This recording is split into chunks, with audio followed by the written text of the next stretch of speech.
At the beginning of everything, chaos took over the universe. It was then that, from a primordial mass, the gods created the sky and the earth. These divine spirits, noticing the world was empty, gave rise to two new deities. Their names were Izanagi and Izanami. The divine couple's mission was to fill the world and create everything that would exist in it. Izanagi and Izanami received a divine spear from the hands of the primordial kami. This artifact was ornamented with precious jewels and possessed remarkable powers. Making use of this instrument, they went to the celestial bridge, where they created the sacred island of Onogoro. The two gods worked under the utmost harmony and fell in love due to the proximity. The goddess Izanami invited her husband to consummate the union and generate a noble offspring. Izanagi accepted the invitation. But from this union, deformed creatures were born, given that the ritual of the union of the divine couple was distorted, because proposing was not the role of the female deity. The couple decided to unite again, but this time Izanagi took the initiative and invited the goddess to conduct the ritual of the union. Izanagi and Izanami gave birth to a new generation of gods, and soon created the other islands of the Japanese archipelago. But a tragedy struck the divine couple. Izanami was pregnant again, but something seemed wrong. Izanami passed away, giving birth to Kagusuchi, the god of fire. She had to leave for Yomi, the world of the dead. Her husband did not accept such a fate and left to bring her back from the underworld. This was an impure place, consumed by corruption and filled with oni and corrupt creatures. The god found his beloved wife in the darkness and wanted to bring her with him. But when Izanagi pointed the light to Izanami, he was horrified. The goddess was in an advanced process of decomposition. Her divine purity had been destroyed by rot. Izanami had fed on the fruits of the underworld, and her bond with Yomi was unbreakable. Izanagi, horrified, repudiated Izanami. Furious, she ordered monsters to go after the god, and Izanagi ran away from the world of the dead. He blocked the exit of the underworld with a massive rock, holding Izanami forever in Yomi. Izanagi's visit to the world of the dead made him feel filthy, and he needed to be purified. The god began to take a ritualistic bath. During it, he gave birth to several deities and spiritual beings, like kami and yokai. The god's eyes burned with sadness, and between the tears of Izanagi's left eye, Amaterasu emerged, the brightest divinity that ever existed. Her brightness illuminated everything around her. From the right eye of Izanagi, another remarkable deity emerged. His name was Tsukuyomi, who, although was not as bright as his sister, had a charming luminosity. Finally, dripping from Izanami's nose appeared the agitated and indomitable Susanoo. The creator god, contemplating his last three children, was proud, and he called them the Three Noble Children.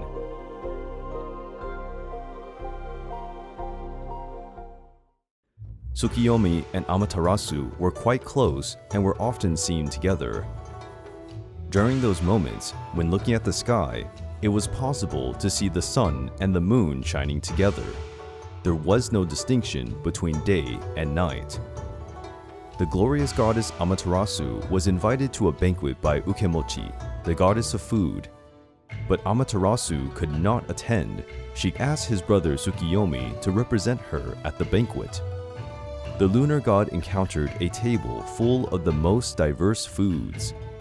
The goddess Ukemochi appeared from behind a rock with even more treats. Tsukuyomi wondered where these foods came from, given that, right after the goddess hid behind the rock with her empty tray, she quickly re-emerged on the other side with the tray full of food. Curious, the god decided to spy on what was happening behind the stone and he was shocked. Ukemochi threw up the rice she was going to serve. From her ears, she grabbed vegetables and roots. Milk flowed from her nose, and unworthy holes also produced food. Tsukuyomi was disgusted and offended by that grotesque scene and proceeded to cut the food goddess with his sword. Her pieces were thrown from the sky, and the most diverse vegetables were born where they hit the ground. Amaterasu was furious to hear about the violence perpetrated by her brother while he was representing her.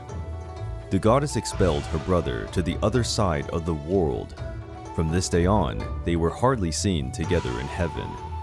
And so, where Tsukuyomi was, Amaterasu was not.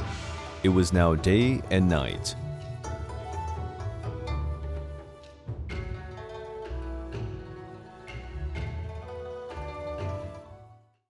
Izanagi considered that his mission to fill the world was accomplished at last, but before leaving for the high plane of heaven, he gave his daughter Amaterasu a beautiful necklace filled with mystical jewels.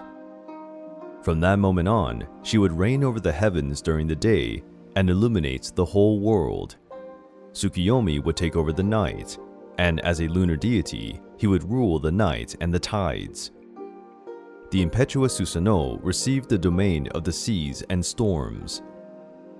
The gods recognized how glorious the goddess Amaterasu was, acclaimed as the new lady of the heavenly plains. She stood above the other gods.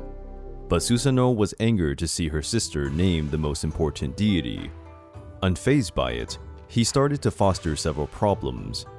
He made rivers dry, and the green vegetation of the sacred mountains began to dry up and die. Izanagi noticed the chaos his son was creating, and asked why he was acting that way. Susanoo revealed how frustrated he was at not being given such an important role as his sister. He declared that he no longer wanted to be in this world. He preferred to leave for the kingdom of the dead and stay beside Izanami, his mother.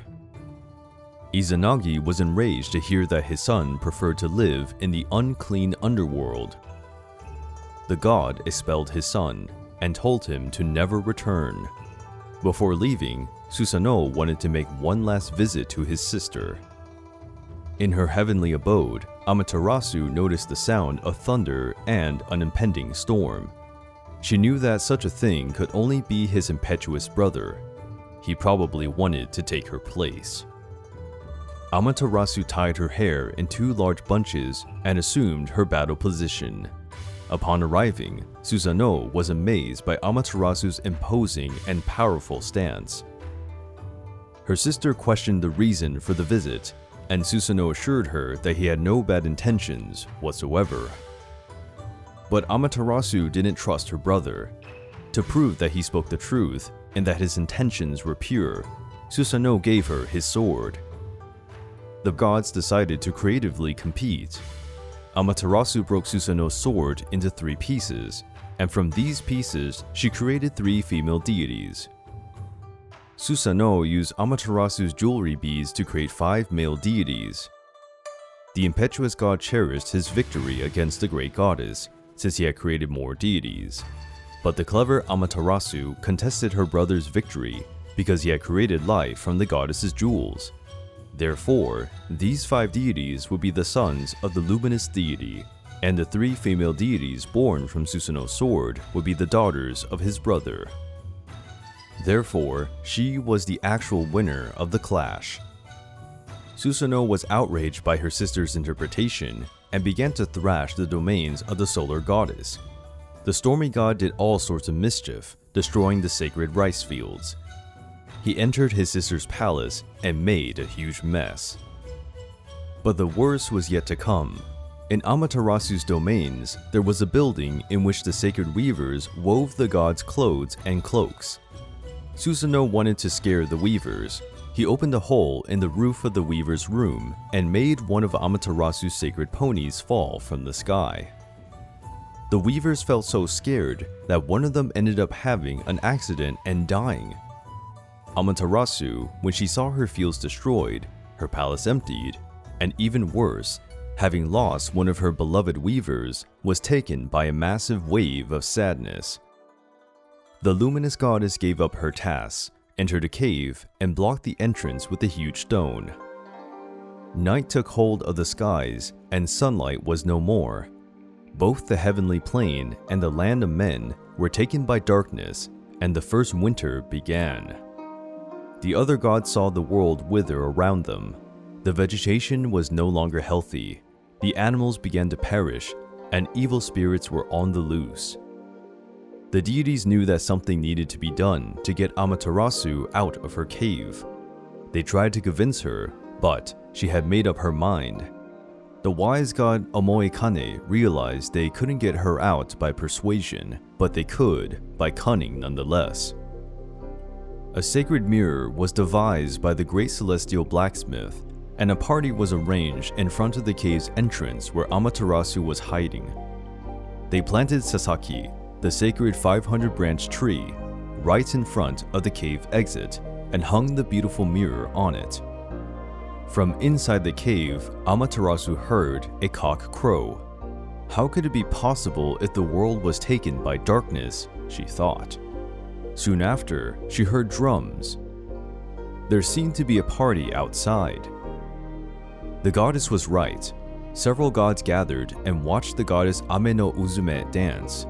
The dancing goddess was attempting striptease, much to the gods' frenzy. They reacted with loud laughter.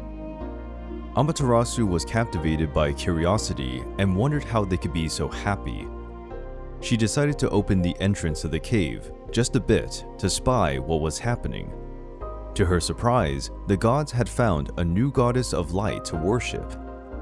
She looked so beautiful that Amaterasu decided to leave the cave to see her up close. When Amaterasu came out of her hiding, she brought the light back to the world. The darkness was pushed away, evil beings hid, and joy took over the world. The strong god, Ame no Tajikaro, pushed the stone back to its place, preventing the goddess from returning to the cave. At last, Amaterasu realized that the beautiful bright goddess was her own reflection. She took notice of how splendid and great she was. It wasn't right to deprive the world of her luminousness. The gods cherished the goddess's return, and the world was wrapped in joy. But these same gods didn't forget that Susanoo was the real culprit for that whole conundrum. As punishment, they cut off his beard and pulled out his nails. Finally, they threw him out of the god's house. Susanoo went down to earth near the river Hi in the Izumo province. The stormy god was lonely, and he went down the river on two trunks, looking for someone in that vast world. On the riverbanks, he found an elderly couple alongside a beautiful maiden. They were deeply sad and cried profusely. Susanoo wanted to know the reason for such dismay. The old man explained that he once had 8 daughters, but every year a massive dragon would appear and take one of his daughters as a tribute. Only one remained. The beast would not take long to return to take his last gem. The god was marveled by the beauty of the old man's daughter and promised to protect her. But he asked the hand of the beautiful young woman to be his wife. The girl's parents were deeply grateful and honored accepting Susanoo's request. The god had a huge challenge, because he wouldn't face some random creature, but the powerful dragon Yamata no Orochi. This was a giant and powerful dragon, with 8 heads and 8 tails. Even the powerful stormy god would be no match for the dragon if he tried to fight it. Susanoo did not feel intimidated by the challenge and came up with a strategy to defeat the beast. To protect her beloved, Susanoo transformed the beautiful Kushina Dahime into a comb and put it on his head to hold his hair. The earth trembled as the giant dragon emerged to claim his tribute. The beast shrieked and demanded his sacrifice. He then noticed that a peasant filled 8 barrels with the pure sake.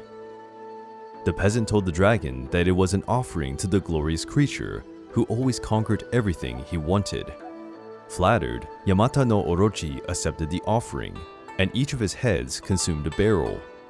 The dragon got drunk with such a marvelous beverage and fell asleep, Taking advantage of the beast's vulnerability, Susanoo broke his disguise, drew his sword, and attacked the creature. When the beast awoke, one of its heads was already gone. Enraged, the dragon tried to devour Susanoo. The stormy god dodged his attacks and struck back with lightning and sword blows. Susanoo was cutting the dragon's heads, one after the other. Without any of his heads, the dragon was defeated, but his body was still fighting. Susanoo struck a powerful blow, hitting the dragon's tail, but his powerful sword got broken. Inside the monster's tail, there was hidden an invaluable sacred sword known as Kusanagi. Susanoo, acknowledging the artifact's massive value, knew exactly what to do with it. The god of the seas and storms went to meet Amaterasu. The god knelt before the sun goddess and offered her the glorious sword as an apology for every mischief he had caused. Amaterasu, already an unparalleled goddess, became even more splendid when she carried the famous Kusanagi sword. Susanoo left to meet Kushinada Hime, his new wife. They built a massive palace and had numerous and prosperous offspring. Amaterasu also had a glorious descent. Among them were the men who conquered Japan. They fought in the name of the sun. And, with the strong brightness of the goddess on their backs, Amaterasu's descendants subdued their enemies. Jimmu, Japan's first emperor, was a direct descendant of the sun goddess and was under her protection.